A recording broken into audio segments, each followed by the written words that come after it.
There's something called gerrymandering. And gerrymandering is as old as the Republic in many respects. And under our constitutional system, state legislatures, based on census figures, can delineate the congressional districts.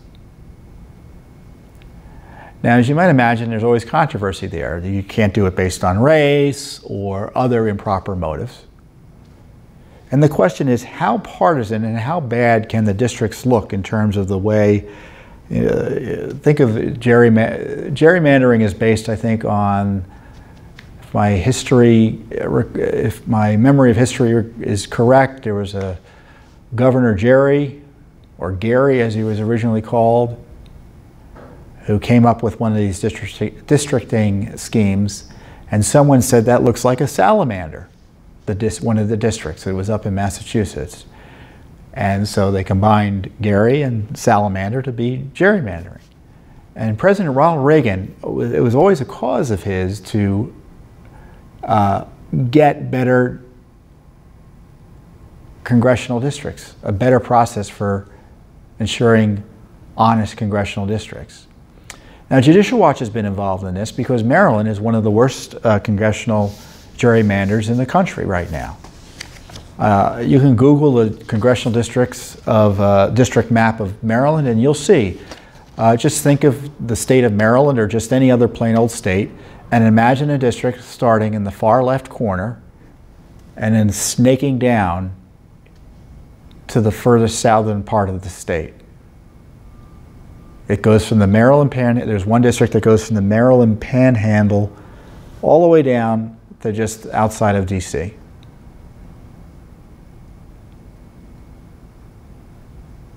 And other districts are just as bad. Even the Washington Post said the map mocks the idea that voting districts be compact and easily navigable. The 8 districts respect neither jurisdictional boundaries nor communities of interest.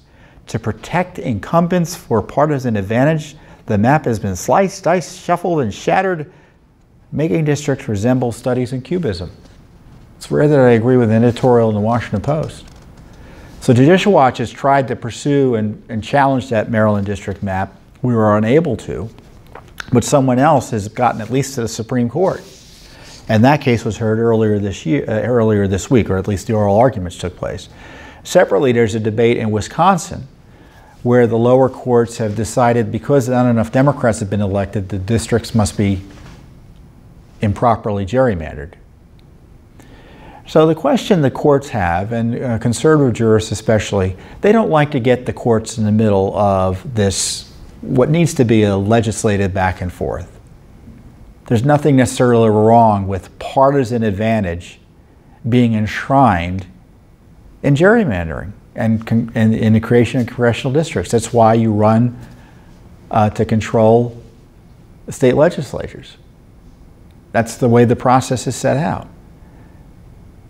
But the question is, can it be so abusive that your rights are infringed under our Constitution?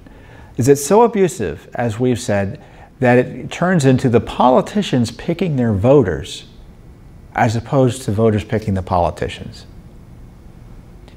So we think if the courts are going to get involved, there are ways to do it, and there are inappropriate ways to do it. And we filed an amicus brief with our amicus partners, oftentimes the Allied Educational Foundation, before the Supreme Court on this very issue.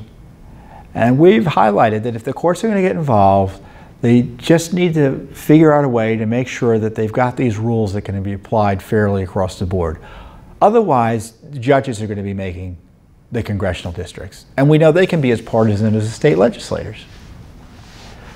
And there are basic rules that we put in, that we suggested, as the Post mentioned. Is the district compact? Does it follow the boundary of communities, counties, you name it? You know it when you see it in terms of a gerrymandered congressional district that's inappropriate. So the courts are grappling whether to kind of look at these issues again. And of course, to undo these districts just before the 2018 elections or before elections generally, quickly, soon before elections generally, can be quite discombobulating to the process. So we're not asking for the courts to intervene every time there's a gerrymander, but we do know there are gerrymanders that require court intervention. And Judicial Watch has been virtually alone in highlighting a constitutional way that doesn't leave it to liberal or conservative judges to put the thumb on the scale. That's a neutral way of making sure that districts aren't getting out of hand in terms of this improper contortions that the state legislators make. In Maryland, what was interesting is there were a lot of black Democrats who were angry at the congressional redistricting, even though the Democratic Party ran the whole process. Because what was happening is that certain white Democrats were rejiggering the districts to make sure they would have protected status to the detriment of some black elected representatives who weren't as senior or as important. So they would poach their voters to make sure they'd have more Democratic voters in their district. It's ugly. Gerrymandering hurts everyone. It hurts Republicans, it hurts Democrats, it hurts independents, it hurts voters. So it's an interesting case. I encourage you to learn more about it. Follow Judicial Watch's work on it, because it's a fundamental issue of election integrity. So this is what I love about Judicial Watch. We're not just doing FOIA work. We do these other things too, to protect the fundamental right to vote and to be self-governing on behalf of American voters. Anti-corruption isn't just suing the federal government. It means also protecting the rights of voters in the states from predations by the politicians they put into office.